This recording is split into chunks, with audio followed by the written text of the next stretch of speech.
Hoje, aqui no Planeta Azul, nós vamos conversar com o advogado Armando Mendonça. Ele é especialista em contencioso empresarial e também um especialista em negociação. Armando, muito obrigado por estar aqui com a gente no Planeta Azul. Nesse momento, a gente imagina que um advogado especialista em contencioso empresarial e negociação esteja havendo um futuro de muitos problemas com as empresas, especialmente as empresas menores, as empresas pequenas, que têm contratos que provavelmente não poderão ser honrados por elas, porque tiveram que ficar fechadas por um tempo que a gente ainda não sabe qual vai ser. Como é que você vê esse horizonte das empresas, pequenas e médias, principalmente nas próximas semanas? Gamberini, é um prazer ter essa conversa com você. E realmente a situação que vivemos hoje é uma situação atípica, né? Passamos por um momento muito difícil, em que as instituições, poder público, a sociedade não podem ficar indiferentes à crise humanitária sem precedentes causadas pelo Covid-19, né? Por conta disso, eu tenho conversado com os meus clientes, com os meus amigos, com pessoas próximas.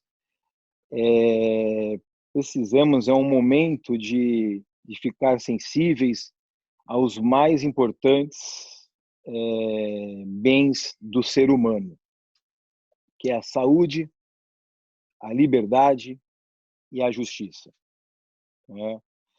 Nesse momento de calamidade pública decretada pelo Congresso Nacional, é um momento em que precisa se aflorar o que há de melhor entre todos nós, que é a solidariedade, né?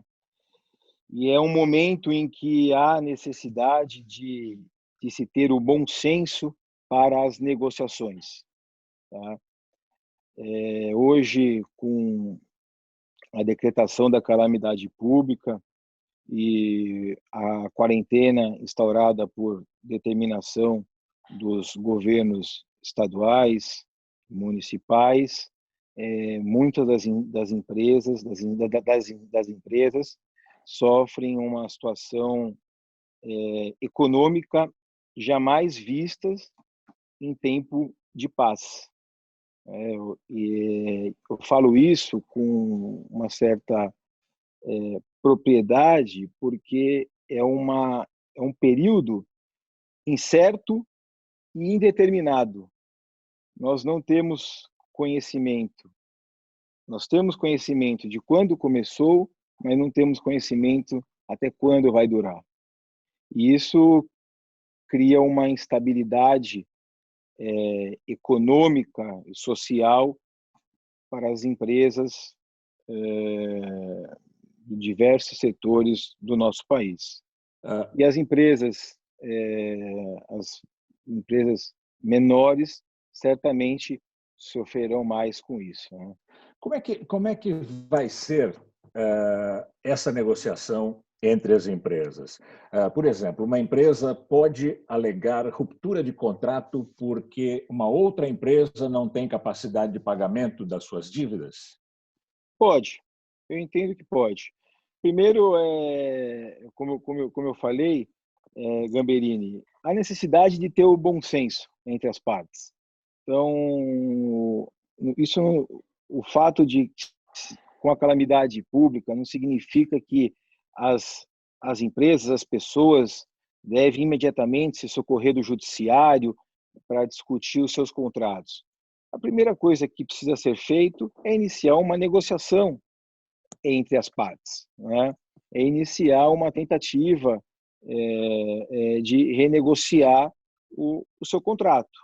porque nós estamos diante de uma situação nova, imprevista e extraordinária, que se aplica-se aí à teoria da imprevisibilidade.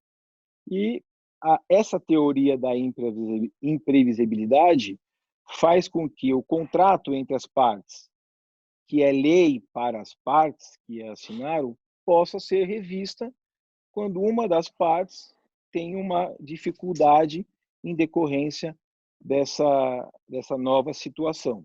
Do imprevisto. Então, não entendi, desculpa. Do imprevisto. Do imprevisto. Então, sim, há essa possibilidade, há a possibilidade de rescindir o contrato, caso não seja possível uma renegociação, uma composição para que seu contrato continue sem a necessidade de sua rescisão. Agora, imaginando que as empresas devam negociar, levando em conta essa imprevisibilidade, mesmo assim, poderá haver uma onda de quebra de empresas que tinham, antes da crise do coronavírus, pouco capital de giro, pouco caixa.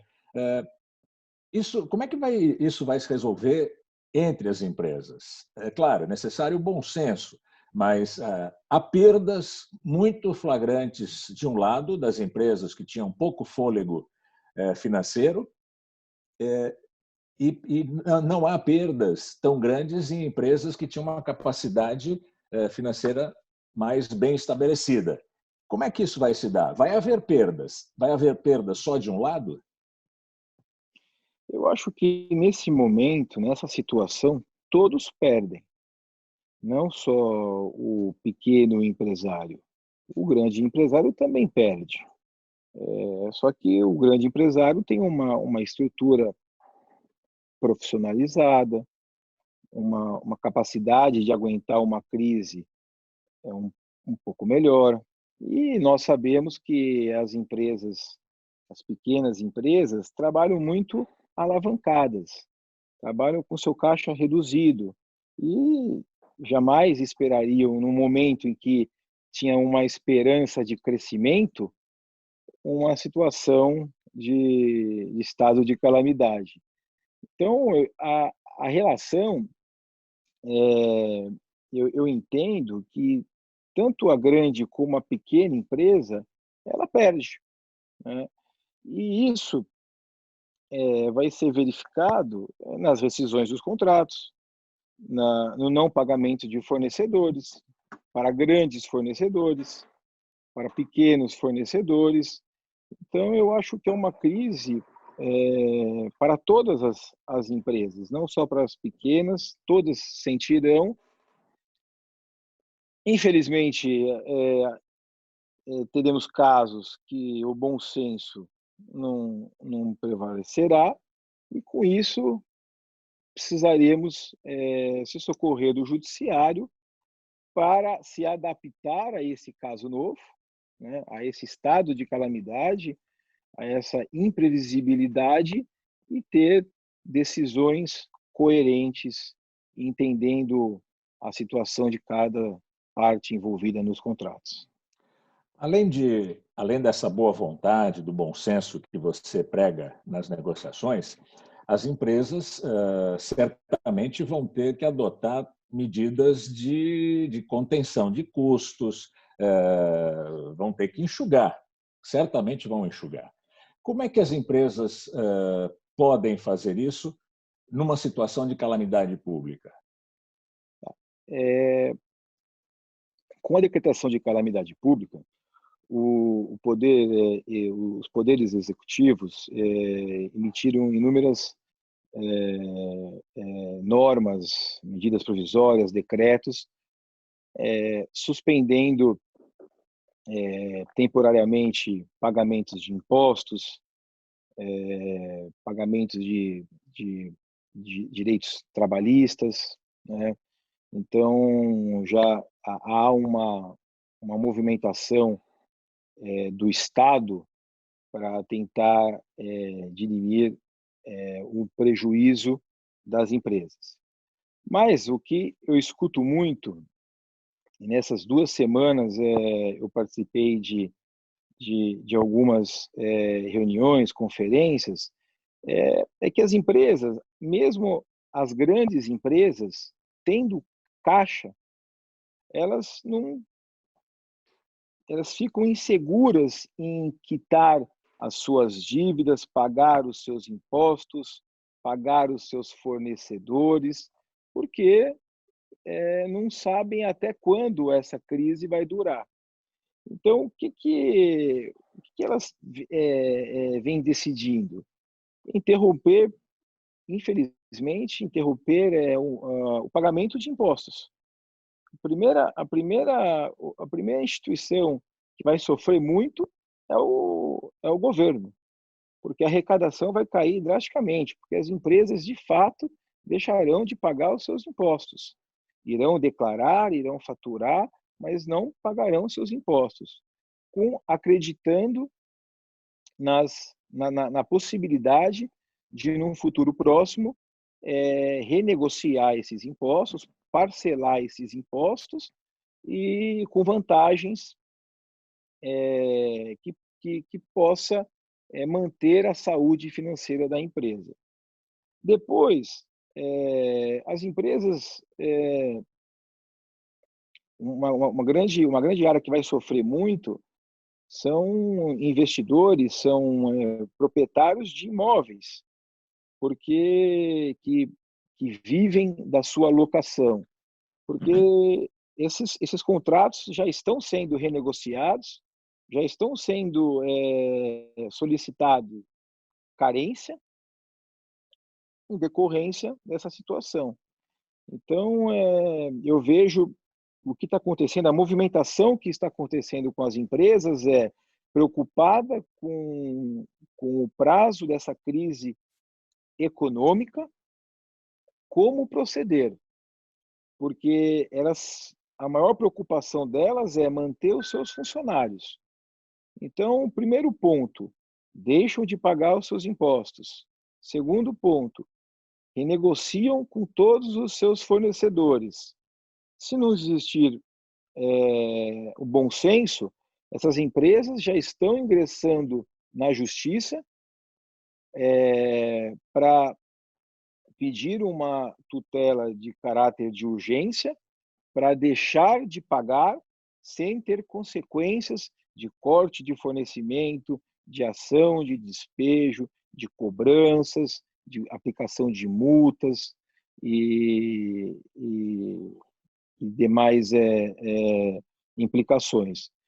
E estão readequando os seus contratos de trabalho com os seus funcionários. Então, estão reduzindo o valor temporário dos seus funcionários para poder passar por essa fase. Você tocou agora na questão que me parece fundamental nessa crise, que é a preservação da dignidade humana, que porque desempregar neste momento é lançar nas grandes cidades brasileiras um contingente de pessoas que não conseguem viver com o mínimo de dignidade. São pessoas que não têm como enfrentar 15 dias sem receber o seu salário. Você acha que as empresas têm como manter o seu nível de emprego hoje? É difícil, mas elas precisam, acho que até pelo bem social, pelo que há de melhor em todos nós precisamos, nesse momento, ter solidariedade e compaixão com todos os nossos colaboradores. Então, por conta disso, as empresas estão se readequando, estão renegociando seus contratos com seus funcionários para evitar uma dispensa. Em contrapartida, os funcionários vão sofrer muito, porque essa crise financeira, para os funcionários que que perderão os seus contratos de trabalho, será muito mais difícil recuperá-los depois. Então, é uma situação muito complicada, porque as empresas, passada essa crise, a atividade econômica aquece, a movimentação econômica volta à sua normalidade, mas nós sabemos que a recuperação, a recolocação do contrato de trabalho é muito demorada. Sim, porque as empresas vão estar com capacidade ociosa muito grande, vão produzir, tem muito que ocupar da sua capacidade ociosa antes de contratar. E a legislação, no caso de hoje, ela permite essa redução de salário até que ponto? E como é que se dá o consentimento do empregado? Como é que o empregado pode negociar a sua, deve ou pode negociar a sua redução de salário? É, Nesse caso, hoje, nesse caso excepcional, as empresas, por decisão unilateral, elas podem reduzir o salário dos seus funcionários, respeitando o salário mínimo vigente. Tá? Para isso, elas precisam informar o seu funcionário dessa decisão, com um prazo de 48 horas, e aí aplicar essa redução. Infelizmente, o funcionário, nesse momento, ele não tem como discutir essa redução. Então, se há uma medida provisória onde permite a redução do salário temporário nesse período de calamidade, de forma unilateral, o trabalhador ele fica refém dessa decisão das empresas. Então, de fato, mais uma vez, quem sofre é a sociedade, é a classe trabalhadora, a sociedade classe média, classe pobre, que sofre com isso. Né? Você acredita que haja setores ou tamanho de empresas que serão mais afetados por essa crise? Tenho certeza. Já nós vamos entrar para a segunda semana de calamidade, de quarentena, primeira semana de quarentena, tem pequenas empresas que já fecharam suas atividades, que já entregaram os imóveis, porque nem condições para uma negociação possuem. Então, tem empresas pequenas, restaurantes, pequenos fornecedores, que, infelizmente, não tem mais como seguir aí a sua atividade comercial. E, de fato, já encerraram. Como é que você imagina o país daqui a 2 anos, 3 anos? Eu sou otimista, sempre fui otimista e penso de forma otimista. Eu vejo o Brasil daqui 2 anos melhor do que hoje, lutando para se recuperar, porque o brasileiro tem o dom de se adaptar às crises, de superar as crises. Então, eu acredito que, passada essa fase difícil, nós brasileiros saberemos trabalhar, saberemos resolver os nossos problemas e, como sempre, passaremos por mais uma fase difícil. E eu vejo com boa prosperidade para o nosso país daqui a 2 anos. Eu acho que é assim que todos nós precisamos pensar, sem ser pessimista. O pessimista, é fácil ser pessimista no momento desse, porque ser pessimista fala, eu vou ficar em casa, não dá mais certo, a culpa não é minha. É sempre mais fácil culpar o outro, das nossas frustrações, das nossas derrotas. Mas eu, como otimista, eu acredito que nós vamos passar por essa, e o Brasil, daqui 2 anos, vai sofrer, vai ter uma recessão, mas vai continuar e vai superar isso. Esse conceito da imprevisibilidade, ele deve nortear não só os contratos empresariais, mas ele deve nortear a vida de cada ser humano, porque o que há de mais existe na existência humana é o imprevisível, é a imprevisibilidade, não é? Não é uma coisa de hoje, dos contratos modernos. Você está certo, Rodolfo. A teoria da imprevisibilidade não é uma, uma teoria nova. Ela vem, a sua origem histórica, ela vem do Código de Hammurabi, aonde se admitia a imprevisão das colheitas. Era obrigatório as colheitas e, em casos excepcionais, você permitia essa imprevisão. Depois foi adaptado pelo direito romano, né? E no mundo atual, no mundo moderno, a primeira que eu me recordo, a primeira época que se aplicou de fato a teoria da imprevisibilidade foi na Primeira Guerra Mundial, em que os contratos anteriores, firmados anteriores à guerra, puderam ser renegociados e rescindidos durante a guerra para aqueles contratos em que havia obrigação durante o período de guerra, não é verdade? E aí depois veio com o direito francês, e no Brasil, acho que é importante destacar isso, no Brasil, o direito da imprevisibilidade teve sua aplicação na década de 30, com o saudoso ministro Nelson Hungria, que aplicou essa teoria. Então, é uma teoria antiga, que realmente a imprevisibilidade faz parte da história da sociedade, e hoje ela é aplicada no ordenamento italiano, polonês, argentino, Portugal, inglês, americano. Então, é uma teoria de grande conhecimento e de grande possibilidade de ser aplicada na atual conjectura.